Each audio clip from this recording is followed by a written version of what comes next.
Assalomu alaykum.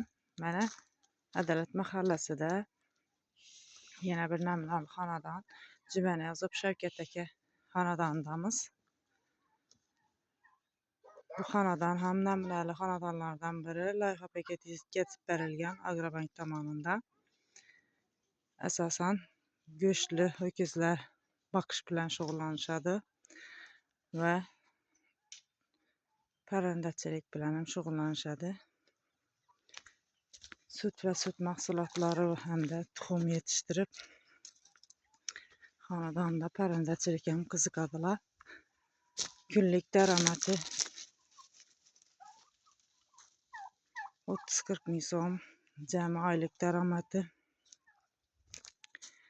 4-5 millionni tashkil qiladi.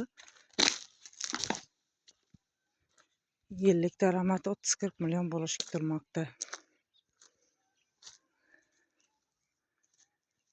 Xonadon egalari tomorqasidan ham samarali foydalanib kelmoqda.